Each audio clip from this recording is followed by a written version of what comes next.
Good evening. My name is John Vida. For those of you who don't know me, I am the Executive Director of the Northeastern Pennsylvania Chamber Music Society, whose mission is to foster the growth of chamber music in the Northeastern Pennsylvania region. Welcome to the fourth installment of our Music Matters series. Tonight's workshop is made possible by a grant from the Pennsylvania Council on the Arts and from the generous support of our patrons. If you enjoyed tonight's program, we hope you will consider making a donation so that we can continue to bring you quality programs such as these free of charge. For more information on NEPACMS, our Music Matters series, or to make a donation, please visit www.nepacms.org. Please note that tonight's workshop is being recorded for possible rebroadcast at a later date. It is now my pleasure to introduce tonight's guests. Having trained as a professional violinist, Colin Maki entered the world of fine and rare antique string instruments and bows when he joined the firm of Carl Becker & Son in Chicago. More recently, he served as the senior specialist and head of New York operations for Tarisio Auctions. Equipped with a unique understanding of the subtleties of string playing, a comprehensive approach to the investment properties of antique instruments, as well as a keen interest in the history of violin and bow making, Mr. Maki has established a global network that includes accomplished artists, collectors, institutions, and dealers alike. Currently operating a private consultancy based in New York City, he takes a highly personalized approach to advising his clientele on matters both artistic and financial. Also joining us this evening, Jerry Lynn. Jerry Lynn has over 2 decades of industry experience gained from working in a busy retail shop, planning and executing restorations, sales, tonal adjustments, and expertise. Currently, he is the owner of JHL Violins LLC, a small firm specializing in medium to large-scale conservation-minded restoration projects, as well as maintenance services for this discriminating musician. Furthermore, he currently serves as a co-administrator for the VSA Oberlin Violin Restoration Workshop, where he has been a regular participant studying with industry leaders like Jeffrey Holmes, Greg Sapp, Iris Carr, and Andrew Fairfax. Jerry also holds a degree in violin performance from the Pennsylvania State University, where he was a student of James Lyon. I also might add too, Jerry is the co-host for the OMO podcast. So if you find tonight's content fascinating, interesting, you might check that out everywhere where podcasts can be had, such as where, Jerry? Where might they find Apple Podcasts, Spotify, it's around, or you can just go to omopod.com and listen right there. Great. I've been tuning in ever since they've started, and it's interesting stuff. So thank you. So again, welcome everyone in the audience. So for this evening, I've known both gentlemen for some time, and we've had long conversations in the past, and we'll continue to do so in the future. We could probably talk for hours just amongst ourselves, but we want this really to be a conversation with you. So with that in mind, if you have questions or comments throughout, please feel free to interject. You can either type questions in the chat field, and either you could read them or I can read them, or you can raise your hand and I can call on you. If you are unfamiliar about how to raise your hand, what you need to do, if you go to the bottom of Zoom under participants and look in the right-hand corner, you see a button that says raise hand, and that will alert me that you wanted to ask a question. So again, please feel free to do so at any point. So let me just start out with a basic question for both of you.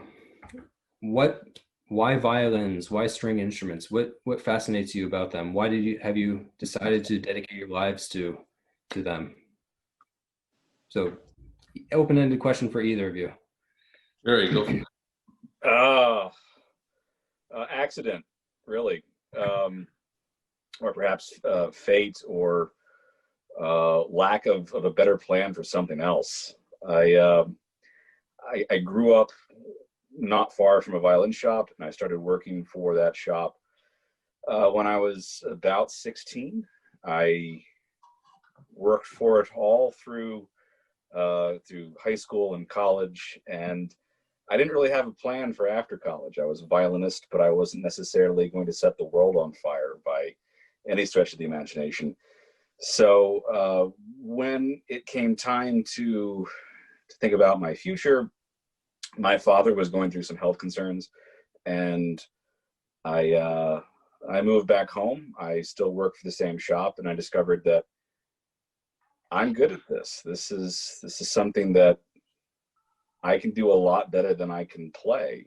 And I started to seek out more teachers, better training, and I got to the point where I was like, okay, this is it. This is what I'm meant to do. It's not something that I planned on. It just kind of happened. So that's my story of how I got here. Colin, your turn, sir. Sure. So I was a violinist, and I guess in my experience, not all musicians, I mean, they're fundamentally tools, these instruments, right? Yeah. Not all musicians are curious about them as objects or as historical artifacts. I always was, and I enjoyed the process of shopping for my instruments and trying the instruments of my colleagues, and I was always curious about it. I had no notion of what the commerce of trading in stringed instruments actually was, frankly. I was just curious and I liked it. I got a bit lucky, actually. There's a firm in Chicago where I eventually worked, with whom I had done, significant business. I was taking time off between degrees, and I fully intended to go back to school, but they asked if I would, come to the shop a couple of days a week and try to sell a violin here or there. And I started, very naive and, green behind the ears about the whole thing. But one thing just sort of led to another. And before I knew it, I was playing publicly anyway, less and less, and ended up running the place. So it just kind of evolved over time. And the more I did it, the more fascinated I was, and one thing just led to another. It's kind of a never-ending sort of thing. It's a subject that you learn a little bit and you realize how little you know, and you just keep on going. And it's really a lifelong pursuit if you get into it. This studying expertise or anything about history, it just keeps on going. So I can understand where you're coming from. It seems, I was always, of course, I trained as a violinist, and growing up, I've been to many shops and met many people in your profession, what you do, and I've always wondered how they got interested in that, how they got to where they are. Is there a typical way that people get into this? I mean, is your story unique, or is it kind of the natural progression that you train as a violinist and at some point you were, cellist, what have you, that you become interested in that? Or, I mean, are there specialized schools you can go to? Well, I think sales is I mean, you're talking to two different people here. The salesmen that I know, a lot of them have trained as musicians and they move on to that. And Colin can add to that in a little bit. But as far as lutherie goes, not everybody who sits behind a bench is a violinist. In fact, a large portion of my colleagues are bass players if they're going to play anything at all. I think the more common path these days is people tend to go to a making school. In this country, there's really three main making schools. There's one in Salt Lake, there's one in Chicago, and there's one in Boston.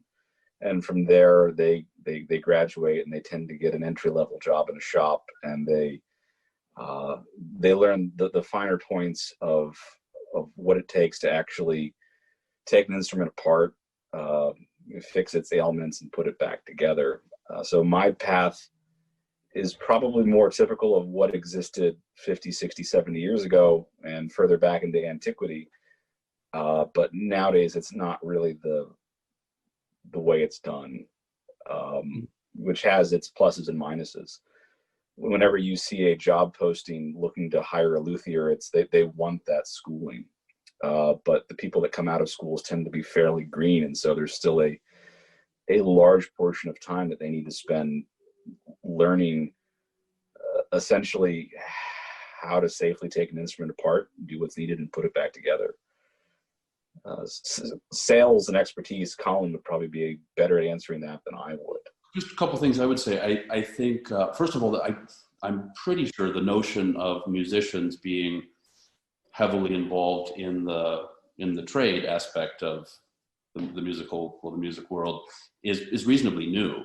And I don't think that was the case until, I mean, just off the top of my head, I think that within the last 40 or 50 years only has there been musicians who have become dealers and had any sort of significant impact on the trade.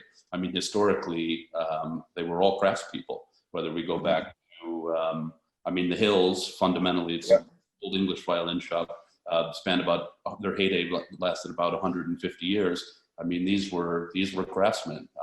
The big guy before that was Guillaume in France. I mean, the best maker of his generation. The Biziacs in Milan. I mean, these were makers, and into the 20th century, the Wurlitzers. I mean, this was they were craftspeople.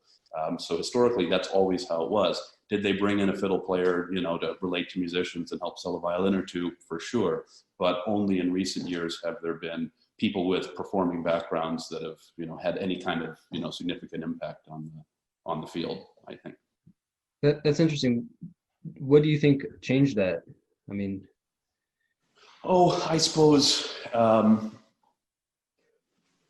it's a good question. I suppose marketability. I mean, the idea of having a staff of, then would be a major firm of a certain type. The idea of having a staff of musicians that can relate to musicians, and it's commercial. Mm-hmm. Interesting. Well, maybe before we go any further, I think we perhaps should define a couple of things. Jerry, you mentioned the term luthier. Maybe you could just explain what a luthier does, what a luthier is, and then maybe for both of you, what do you do? What's your typical workday look like? I know you're both very busy in very different ways. So a luthier is someone. It's a French term for someone who either makes or repairs stringed instruments. In that, there's also subsets of specialties. There's people that are predominantly involved in making instruments. There's people predominantly involved in repairing instruments. And some people combine both of those skills. Some people tend to do only one. I kind of learned early on that while I can make instruments and they look like violin-shaped objects, I'm much better at well, you asked what I do. The main course of what I do is I do medium to large scale restoration projects where I'm taking instruments apart.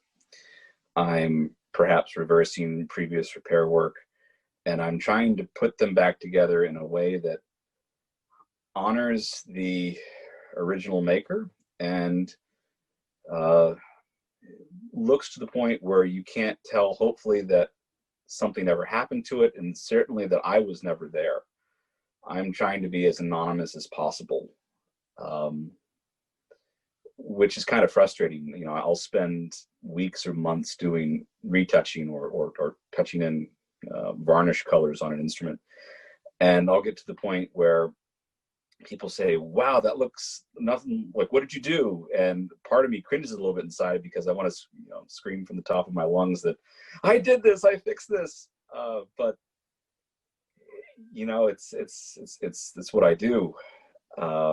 So in the course of a typical day, I try to figure out where I'm at and all of the jobs that I've got cooking at once, and I try to structure. I'm going to work on this particular aspect of an instrument for part of the day. I'm going to try to work on something else, and then if a musician wants to see me, I try to work that in. So in the course of a day, I'm doing everything from doing woodworking to fine retouching to dealing with musicians. That's what I do in the course of a day. Dealing with musicians, we'll bring that up later. You dealt with me a couple days ago, and maybe we can talk about that a little bit. Colin, what do you do in a typical day?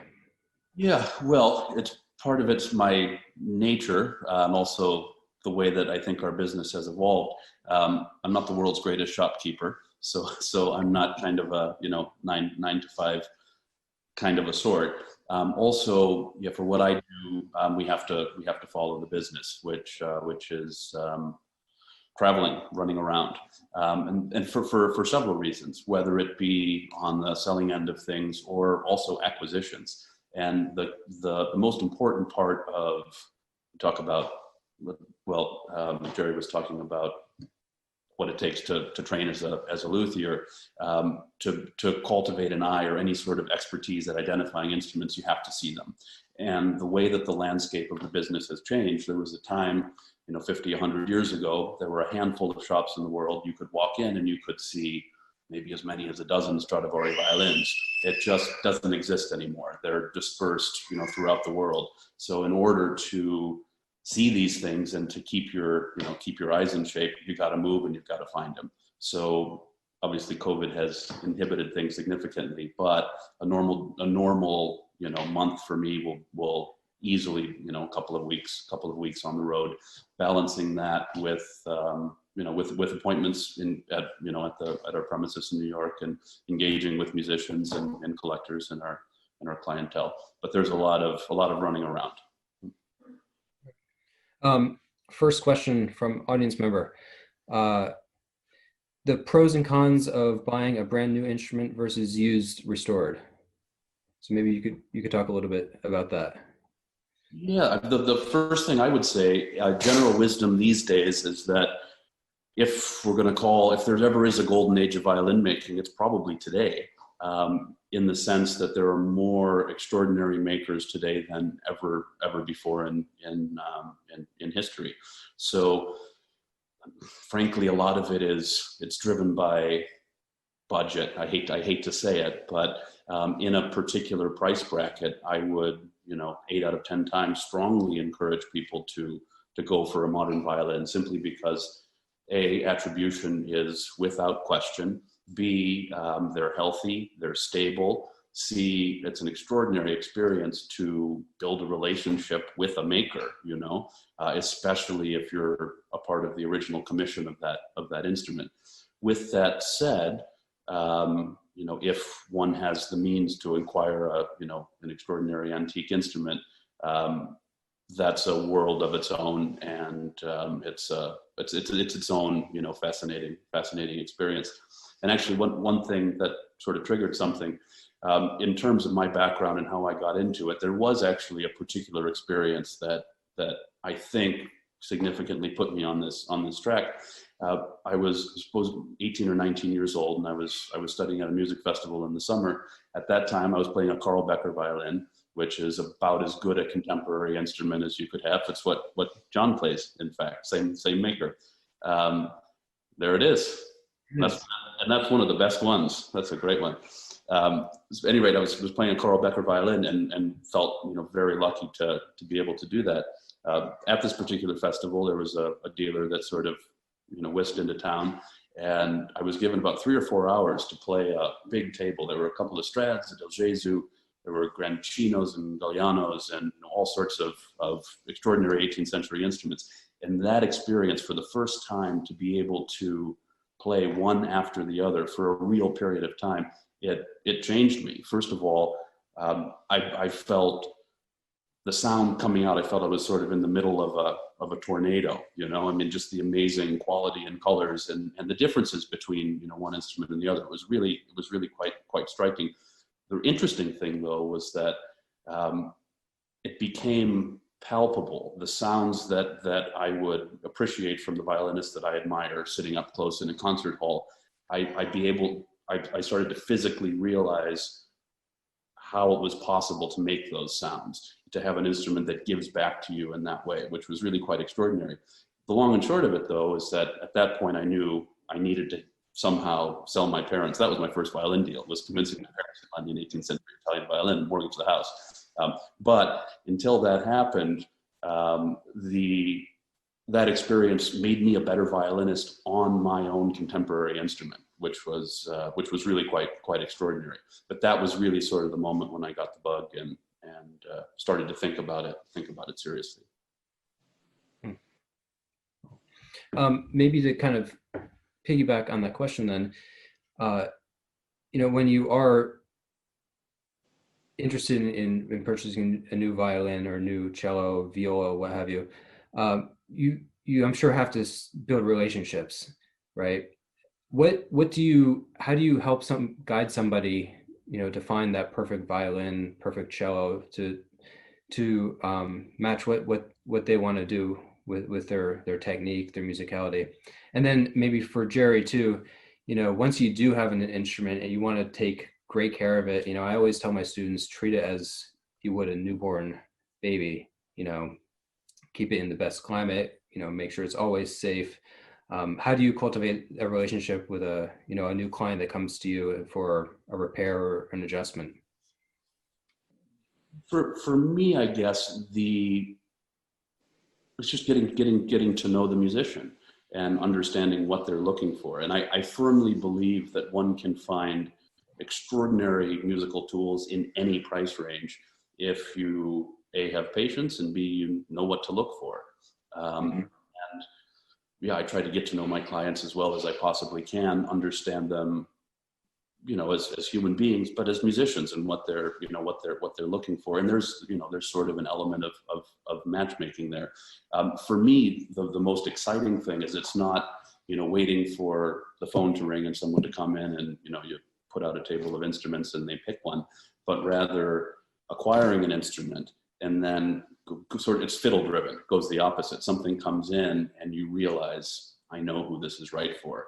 And when it happens that way, that's when for me it's quite exciting to find something for a long-term friend and client that I've known for a period of years. That's the most satisfying thing for me. Jerry? Well, back when I was involved in sales, we used to say that there was a lid for every pot. And I think that goes to what you're saying, as far as that instrument comes in and who it's going to go for. You've got that relationship with the person. And I think that's key. If you're looking for a dealer, that's a really valuable relationship to build with someone who's going to think of you when an instrument comes in. As far as me and how I get to know clients, there's two paths to that. One is I'll say a maintenance relationship, and that's kind of what I'll say what John and I have, where that's harder to cultivate than somebody who's had an accident. It's this: do I trust this person with my instrument? And that's hard, and sometimes it takes years. If you're lucky that there's a recommendation from another musician that somebody says, hey, go see Jerry, I think you two would get along, which is what happened in the case of meeting John.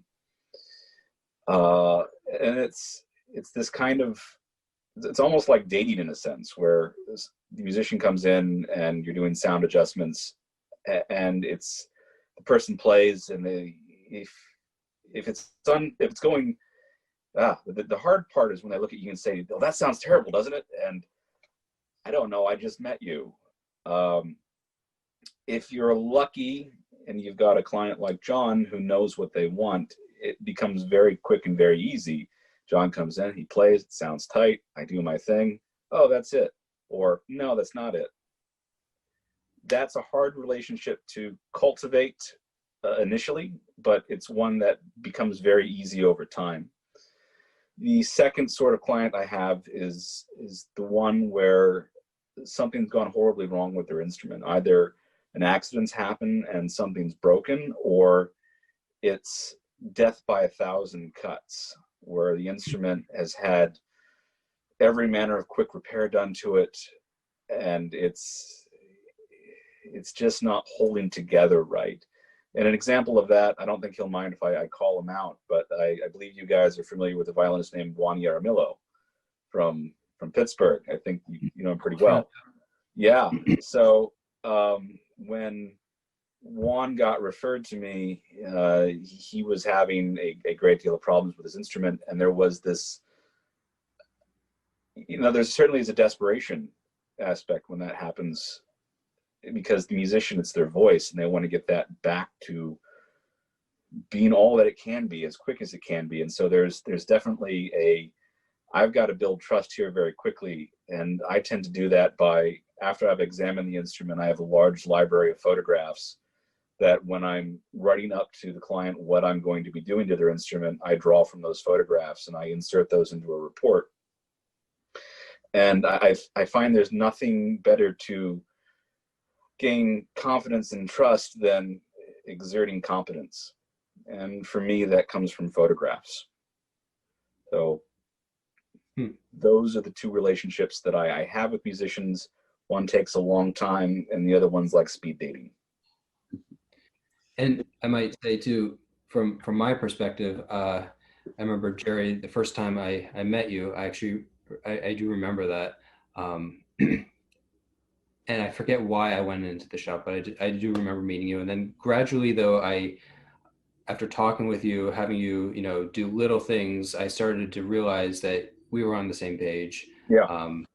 When I would say something like the instrument is tight, or it's, however I expressed it, you seem to understand what I meant by that.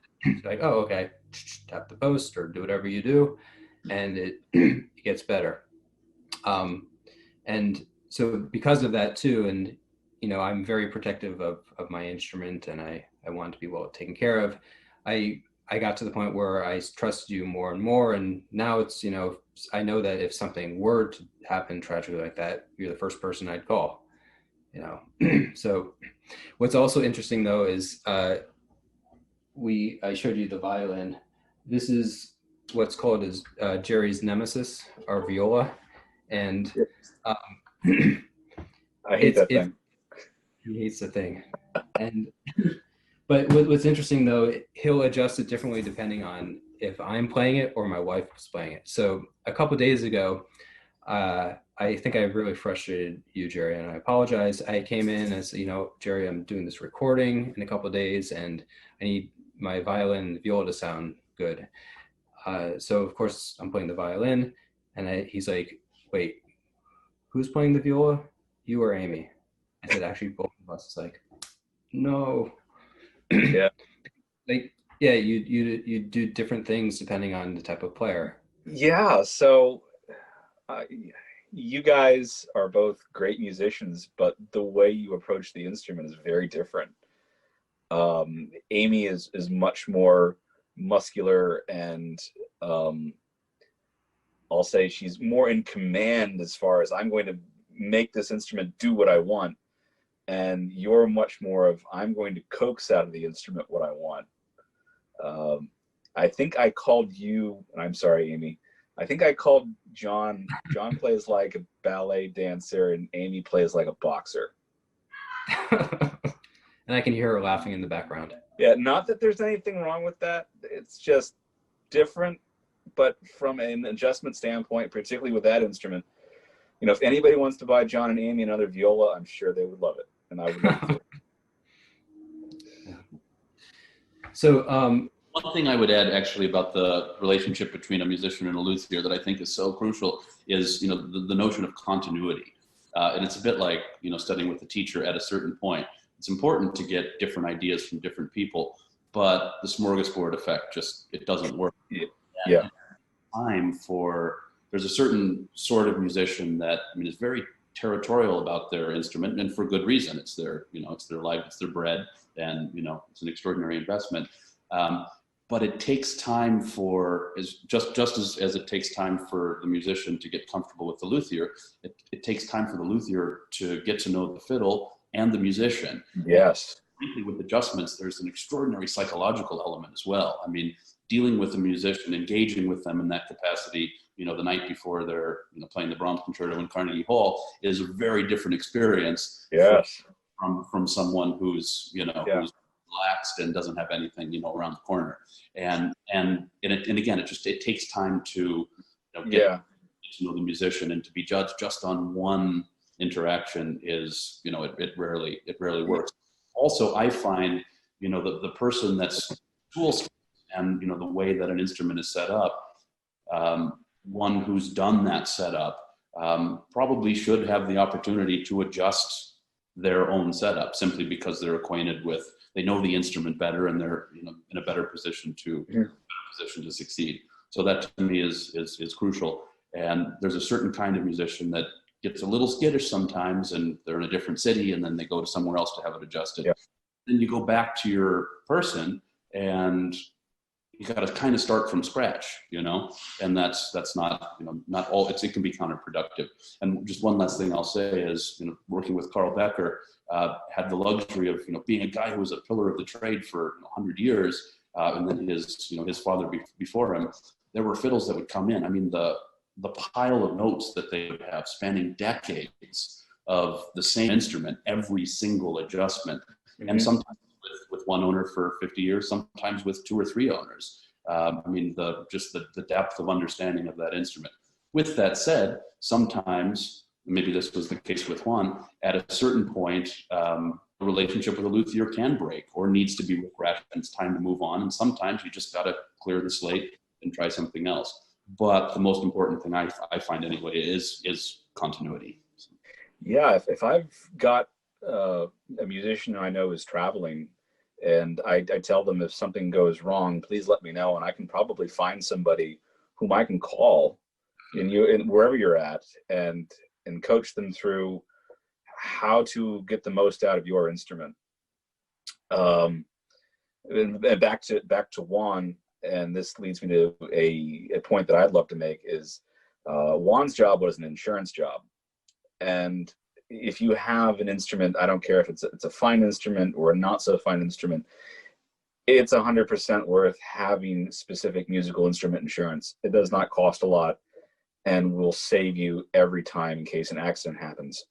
So, wow, just do it. That's what I got to say about that. Get insurance. Let me just remind people, again, if you want to ask questions, you can raise your hand or you can send them through the text.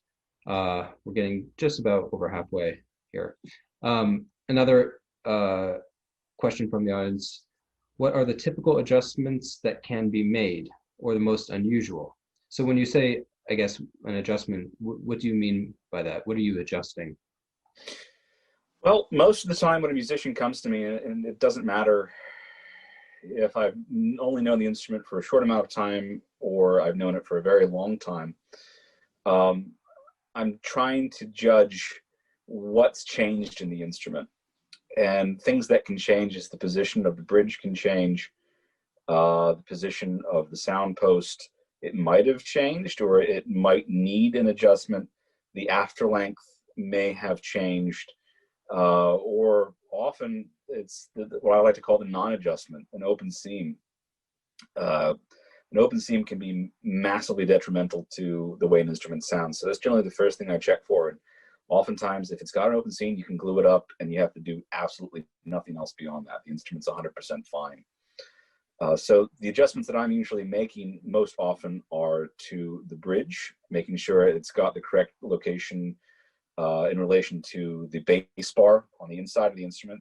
A violin, as you're facing it, the left side or the bass side of the instrument has a long piece of spruce that's a structural support on the inside, called the bass bar, and on the right side or the treble side there's a sound post. And often I need to make sure that the bridge has the correct overhang to the bass bar, and you can kind of tell if the instrument was well set up. There's a relationship there. Usually it's a 1 to 2 millimeter overhang over the bass bar in the instance of violin. And oftentimes, if you can get that back where it should be, you don't have to touch the post at all.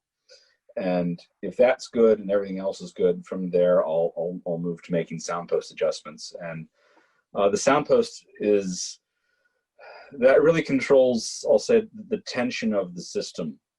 If you a lot of times musicians will come in and they'll say it sounds tight, and oftentimes it's not that the sound post is tight, usually the sound post is too loose. So I'm making an adjustment there to make it slightly snugger in one direction or another, and that often depends on the way the musician is playing, and that's why doing adjustments for John and Amy with their one viola is tough. Right. Another question for the audience, and perhaps this for you, Colin, but Jerry, again, feel free to chime in.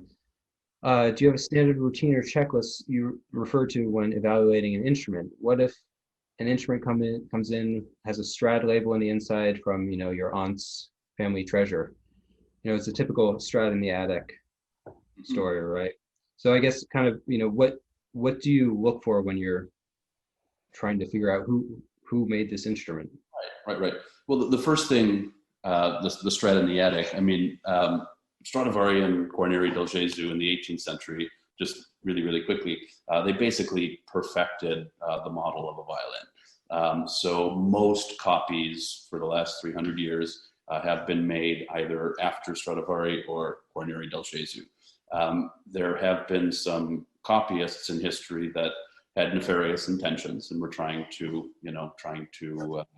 sell something as something else. More often than not, though, they're factory made or commercially made instruments that just simply happen to have the Stradivari label for no other reason than it was made on that on that particular model. So with that said, when it comes to identifying a violin, the label is actually the last thing we look at, frankly, because labels come and go. The number of original labels is much smaller than one might think. So the first thing is we look at the back of the violin or cello, viola. Look at the back. The reason I do that is because there's a lot of what I call the DNA of the maker. You can see more in the back of the instrument simply because, generally speaking, the edges are less worn. So the purfling miters, details in how the corners come together, the outline of the instrument. It's the place to start. Then, long story short, the first thing is to you start by looking for a country or a particular school of making. Is it an Italian instrument? Is it a French instrument? And each school will have very different characteristics. So we start there. Then we try to pinpoint it to a particular region. So in Italy, for example, does this look like something that was Northern Italian, or does it look like something that's Southern Italian? And these are very distinct styles or schools of making, can be reasonably easily distinguished. So we look for the region first. Then we narrow it down to a city, and then in a perfect world, ultimately a particular maker. And then after that, try to pinpoint, rough dates within the working life of that maker. So start with the back, and then flip it over. We look at the table. The sound holes are, very critical. We want to see. Sometimes with old instruments, they can be composite, meaning they're put together. So does the top actually go originally with the back of this instrument? Then we look at the scroll. Scrolls come and go on, instruments that are very old. We'd like to see an original scroll. Again, another place where DNA of the maker, where it's dramatic actually. If you hold up a Cremonese scroll, which tend to be, other than Del Gesù and some of the late Cremona makers, tend to be very classical and and perfect in nature, very symmetrical. And then look at a Neapolitan scroll, which can be quite wild by comparison, drastically different. So there are these little characteristics that look for. The way that I try to describe identifying a violin to a musician, which I think might put it in perspective, if you're driving in the car and a piece of Brahms comes on the radio, and it's a piece that you've never heard before, certainly never played it, but it's Brahms. How do you know it's Brahms? Because you recognize the harmonic language of that composer. You know what Brahms sounds like. There's only one guy that could do that, and that comes from a lifetime of experience studying all of the other works of Brahms. It's the same thing with an instrument, and you just have to. You have to see enough of a particular maker in order to learn that make. And once you do, then you then you know. Are there other tools that we might incorporate to be sure? Absolutely. But generally speaking, if you're good, you know what you're doing, you tend to get, I mean, sometimes things will take time to figure out, but if something is down the pipe, within the first few minutes, if that makes sense. It's interesting that you said you start from the back of the instrument. I didn't really realize that either. Could you maybe just give a couple of specifics? Say you look at the back of the instrument, how can you tell this is an Italian,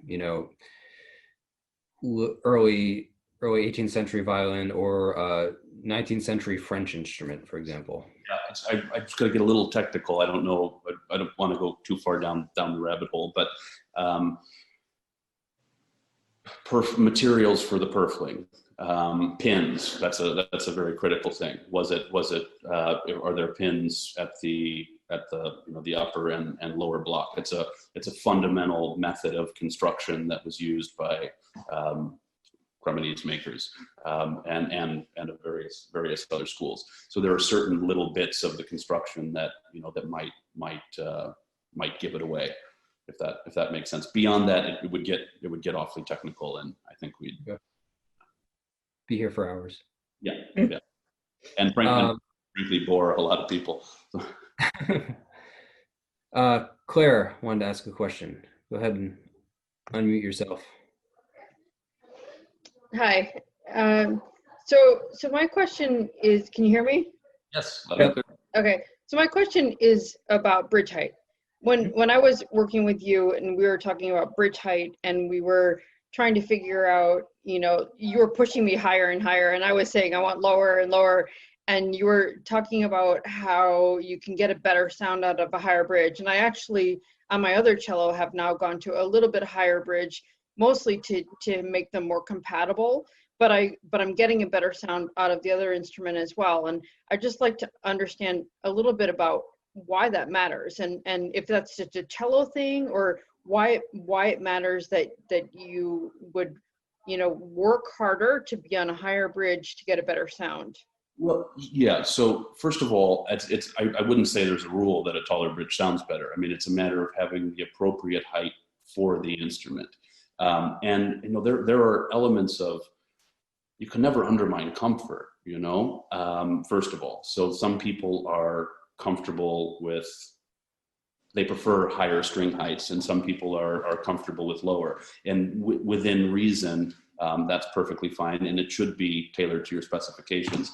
There are also so many factors there, because if the strings feel high, is it in fact the height of the bridge? Is it the scoop of the fingerboard? I mean, there are all sorts of details here. Is it the set of the neck? Now, particularly with cellos, they fluctuate. So, and a fine old cello like you have, it's entirely possible. We should talk about this. It's entirely possible that instrument needs two bridges. And I almost expect it with cellos that seasonally, I mean, this is a living, breathing thing that's absorbing moisture in the summer and, drying out in the winter, especially in Northeastern Pennsylvania. It's entirely possible that one would need a taller bridge or a lower bridge for different seasons. And Jerry should elaborate on this, but the height of the bridge should be standard based on how the neck of the instrument has been set. So, Colin mentions neck projection, and that's, the bridge height should ideally follow neck projection to a point. There comes a time where the projection of an instrument can drop to the point where you're shaving the bridge down so much that you're losing power. It's not so much that higher is better. It's about getting the right tension for that particular instrument. Some instruments do well at a higher projection, and some do better with a lower projection. Without seeing that particular instrument, I really can't comment as to what I think would be the best as far as bridge height is concerned. But I agree with Colin, comfort is key and king. And if you want to make it comfortable, and still have a lot of power, there's elsewhere to look in the setup to get power out of an instrument than necessarily with bridge height. After length, that's the distance from the back of the bridge to where the string breaks across the tailpiece, has a lot to do with the way an instrument functions. The type of tail cord that's being used on that instrument can make a big difference in how much power you're getting out. Post placement can make a big difference in how much power. Setup on an instrument is basically a recipe. You change one thing in one area, you need to compensate someplace else. You might need a summer and winter bridge. It's almost a given with some instruments. Other instruments, not so much. If you are not humidifying this time of year, you're definitely going to notice a lot of difference in string heights. And I strongly suggest that, particularly if you've got a final instrument, if you've got a room that you can close off, get a hygrometer and run a humidifier in this time of year and aim for that 40 to 60% sweet spot of humidity. It's going to be a lot healthier and it's going to be a lot easier to play. So I totally do that. I definitely keep, in the summer, my instrument is in a house that's probably close to 60 or higher humidity, and in the winter I try to keep it at 45 or you know, maybe a little higher if I can. So I am definitely making sure that humidity is appropriate, and I haven't had a whole lot of bridge height fluctuations, but I definitely had to adjust my playing to the bridge that Colin and I decided on when I purchased the instrument. And then when I, you know, got kind of used to that, I definitely brought my bridge up a little higher on my other instrument, which is, they're both Old English of about the same age, but one's a Forster and one is Lucky Hill School, probably. So they're you know, kind of similar in that, but they're also very different instruments in a lot of ways. Mm-hmm.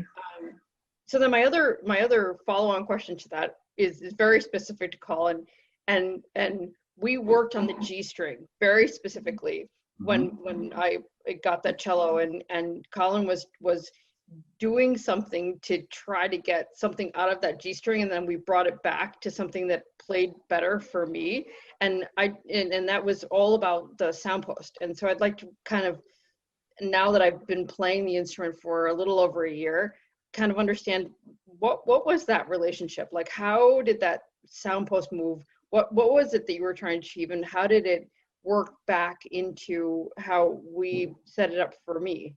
Oh boy. It's been a long time, Claire. Yeah. Also, I should say I'm not a craftsman. If you were to put tools in my hand, I would cut myself. So I'm fortunate to collaborate with some very, very accomplished luthiers that I work with that set these things up and do the adjustments. That's not my part of the profession. So frankly, what specifically we were doing that day, I can't recall exactly. So the G was kind of flabby. It was kind of like wider, and for my playing, it didn't make the whole instrument kind of equal. And then somehow you understood in my playing of that instrument that it needed to kind of come back to. Right. So my guess is, and first of all, this is sort of a stereotype of English cellos, is that they never want for, and I'm sure we had this discussion until we were blue in the face, they never generally want for quality. They're lovely, warm, beautiful tones. They don't always quite project, and sometimes the response, I think might be linked, sometimes can be a little bit sluggish. So my feeling there was, if memory serves, it wasn't so much about the sound that was coming out, because the cello sounded lovely, but it was the way in which it was responding. And I think I felt that it wasn't quite fast enough. So what we could have done, and I use the expression very carefully, we probably tightened the post just a little bit to speed it up. That would be my guess. Whatever it was, it worked. Good. That's the important thing.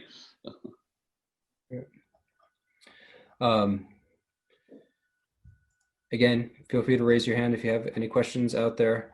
I apologize. The reason you saw me going back and forth here was trying to get power to my computer, which actually brings me to my next question. It's a technical question about technology, actually. I've been in Jerry's shop many times, and I know that you just got a new machine, and you're doing some fascinating things with technology and restoration. And I was wondering if you can speak to that, and Colin as well. I mean, I'm sure there's technology involved in your field, and maybe how has that changed restoration, instrument evaluating in the past years? So for myself as a restorer, violin making's kind of been the same for 500 years. It's tools may change, but it's basically you're starting out with larger pieces of wood and you're making them into smaller pieces of wood more precisely. Restoration is a fairly new field compared to making, and man, the changes over the last 100 years have been absolutely astounding. We've gone from doing things that are fairly barbaric to instruments to trying to be as conservative as possible.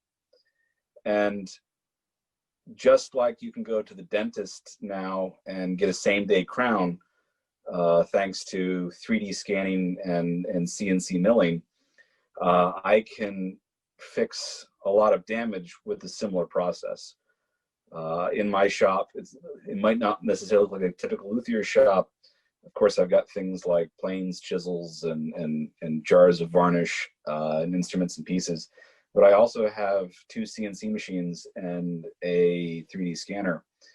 And with those implements, I've been able to reverse some pretty bad damage that's been done, not by accidents happening, but by other luthiers, where I've been able to remove poorly fit patches.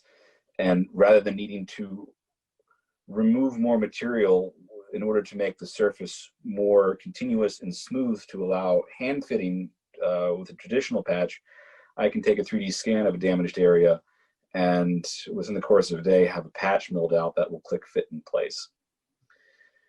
It's been a game changer. It's something that really has only been around for about the past 10 years, and a lot of violin makers tend to be Luddites, and a lot of my colleagues, the older ones, are a little scared of it. The younger ones are all on board with it. But the big thing is it's allowed me to be a whole lot more conservative when trying to reverse damage. And so that's where I'm at with technology. I still do predominantly everything by hand, but there are times more and more where the instrument comes apart and I'll find tons and tons of wood filling in places where there should be wood, and I'll be able to fill in that damage and really heal an instrument. It's been, man, it feels like winning. That's all I can describe it. It feels like winning. And how about you, Colin? I mean, has technology played a role in identifying instruments? I imagine, for example, tree ring dating. Dendrochronology, yeah, for sure. And that's, well, we should talk about that a little bit. That's, it's basically become very standard for an instrument of a particular age or quality. One does it just to check the boxes. So the thing about dendrochronology, basically it dates a piece of wood, the spruce. It can't be done for maple or poplar or willow, but it dates spruce on the table of an instrument. It doesn't tell you who made the instrument, but it eliminates possibilities in the sense that if we have a violin let's say it's supposed to be by handling Maggini viola at the moment, and it can be particularly tricky for some of these Brescian makers. So it's an instrument circa 1610, if you can believe that.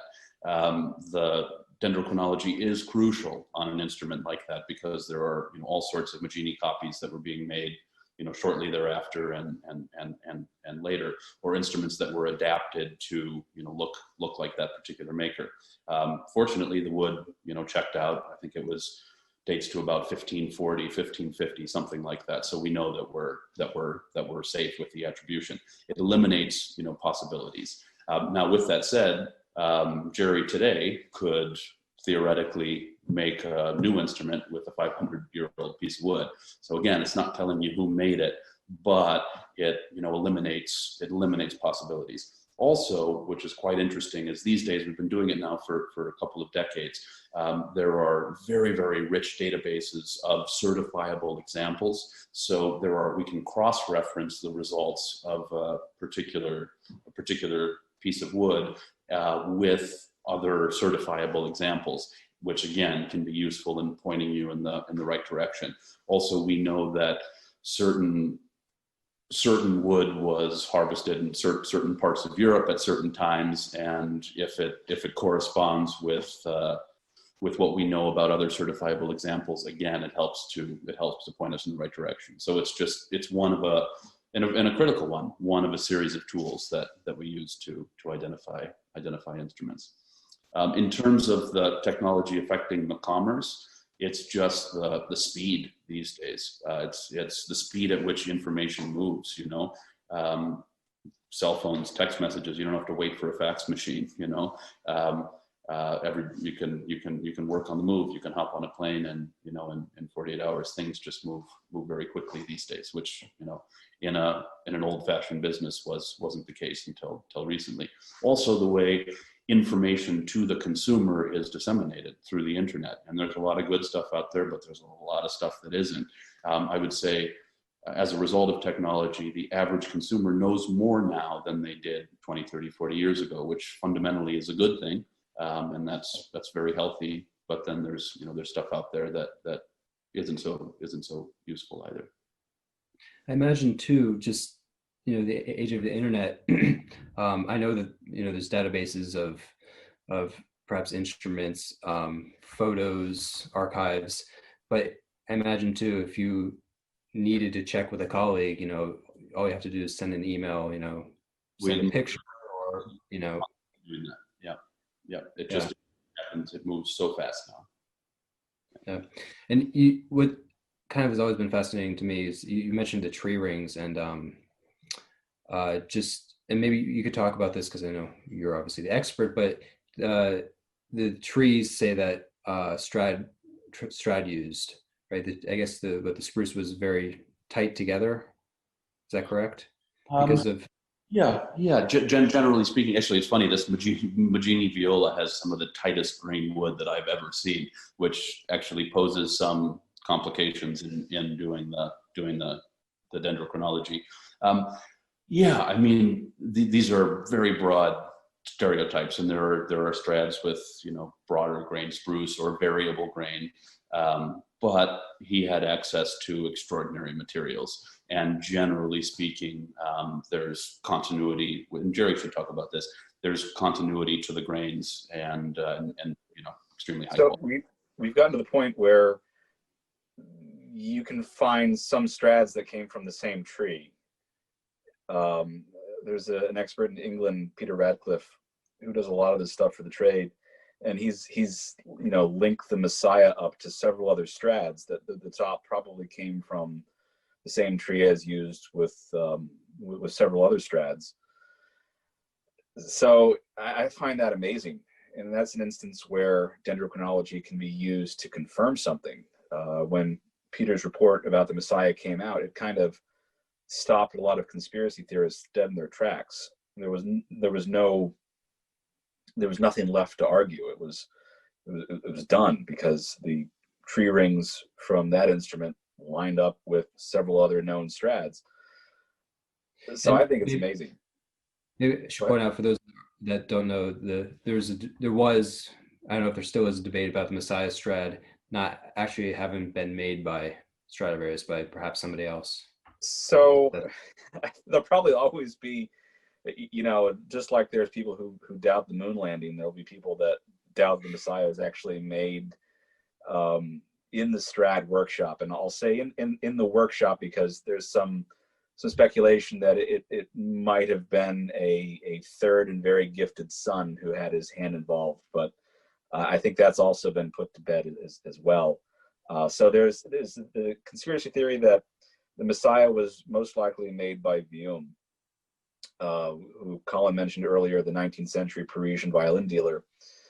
And I think that people have a hard time accepting the Messiah as being a genuine Strat is because it's never really been played on. It looks pristine. It looks like it came off of somebody's workbench last week. And we're not used to seeing particularly Cremonese instruments looking that good. And to be able to put that conspiracy theory to bed, I think is useful for expertise, and particularly for new makers who want to learn, I'll say, the ins and outs of a pristine Cremonese violin. You can certify that that's one. That and the Lady Blunt, I think, are the two best preserved Strats. So it's good stuff. So no, we're gonna probably wrap things up pretty soon. I know that some of you probably want to get out and watch the president-elects, I think, speaking right now or in a couple minutes. So if that's the case, feel free. Maybe just a couple more questions. Again, from the audience, what is the most important thing to look for in a bow? How often should you rehair or replace? Bows they're tricky from the standpoint of looking for in a bow. The rehair is a separate issue. For me, well, the bow is woven into the fabric of our technique. So all the variety of strokes that one does, you learn to do it based on the equipment that you have. And just sort of an anecdote that I usually tell people who are looking for bows. It happens to me all the time where I can put a bow on the table, musician will play it, and they'll say, I don't like it, it's too soft. And then they'll ask what it was. And I tell them that it's Francois Tourte, who is basically the Stradivari of bow makers. And they know they're supposed to like it. So they say, okay, wait a minute, let's see. And if it might very well not be the right bow for them, but if they're sensitive, they start to adapt and they start to understand the virtues of that. And the only reason they didn't connect with it initially is because it's very different from what they were accustomed to. And that's the very interesting thing about bows. Now, obviously, you have to be able to make it work. You have to be, it has to work for you. You have to be comfortable using it. But very often when people, upgrade and start to look at, older, finer bows, they start to, their playing starts to develop after having gone through the process of adapting somewhat. Also, for me, when looking for a bow, you have to make it work. It has to function for these mechanical strokes, but you've also got to follow the sound in the same way that you would with an instrument. It has to work well with your particular instrument. And then if that works, that's sort of the prerequisite. And then you learn to make it work. And if you can't, then it's not the right bow. In terms of rehair, it's just you want to do it as little as possible, but depending on how often you're playing. And well, maybe Jerry you should take that. Well, I do not work on bows. I decided a while ago that my work is specialized to the point where if someone's coming to me for work, their bow is probably on the level of their instrument, and I should send them to a specialist. So there's one or two bow makers that I work with that if someone contacts me and they want to get a rehair, I just arrange that they meet a particular bow maker and deal with them. That being said, even if you don't get it rehaired once a year, I would at least plan on having it inspected by somebody at least once a year. A lot of damage can happen to bows very subtly and very quickly. So a good rehairer or a good bow maker, when they're looking at a bow, they will at least clean it, and they'll inspect the head and they'll inspect the frog for any micro cracks that might have formed. And if they find them, they'll generally recommend to take care of it right away, because a bow can be killed in value very, very quickly if the head breaks or you've got a break somewhere on the stick. So even if it's not getting rehaired often, I would at least have it inspected somewhat regularly. That's the best advice I can give with bows is find somebody you trust with the bow. If you don't have somebody, drop me a line, and there's a couple people East Coast wise whom I enjoy working with that I would gladly give a recommendation for. But in generally speaking, it's just a matter of how often you play. If how you play. If you're prone to breaking a lot of hairs, I mean, you want to have a full ribbon on there. And if the hair becomes quite dirty or is missing too much, then it's just time. It's time to do it. For someone who's really aggressively, actively performing, maybe once every 3 months or so. Yeah. For many people, 6 months a year, is perfectly fine. The other thing to take into account is seasonally. So in humid climates, we rehair the bows short in the winter, in the summer, simply because with humidity the hair stretches, and in dry months we rehair it longer. If in the length of the hair is crucial, because if the hair is too long, it actually slows down the response of the stick. And the easiest way to notice that is when you take the tension off the bow and it's slack, the frog, if it's been set up properly, should be touching the leather grip. And if the hair dips too much, it's too long, and again the bow won't optimally be functioning. The opposite would be in dry months. If the hair is too short, you can never make the hair slack, and it could lead to warpage of the stick. So that's something to look out for. Good. Any other questions from the audience before we start to wrap things up? Yeah. Maybe just as a kind of on a finishing note, how has business for you guys changed in the current climate since March? I know, Colin, you kind of mentioned that in the beginning. Have things changed for you? We have logistics. It's tough. So much of what we do is getting things from point A to point B and globally, and the inability to travel internationally or comfortably domestically has inhibited things. Obviously, it's been a very difficult time for musicians. So the business of that sort has certainly slowed. With that said, there is another demographic that continues to be active, and that's historically that's these things of as antiquities, they're highly collectible, and when global markets are in flux, let's say, there's a certain kind of buyer that is looking for to diversify and looking for an illiquid investment. So that part of the market continues to be strong if you can get them in front of the instrument. So. For me, I can count on with both my hands the number of people I've seen since COVID started. I'm fortunate that I'm in a position where a lot of the jobs that I get are shipped to me, and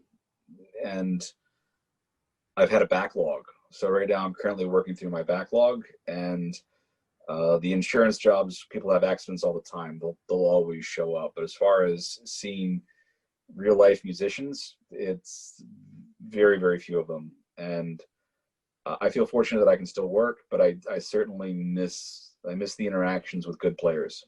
So when I saw you the other day, it was like, oh, a musician, this is great. So that's how it's been.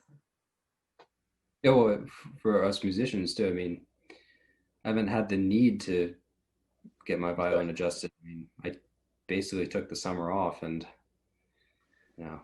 but great. Well, thank you guys again, both of you, for being here, taking time out. Again, for those of you in the audience, if you want to check out what we're doing for the rest of the year, go to www.nepacms.org. Next weekend, I'm going to give a shameless plug, if that's okay. I'm going to be doing a workshop on right arm technique designed for string players. violinists, violists, cellists, and bassists too if they want to attend. So you can check that out. Again, thank you for being here and enjoy your evening.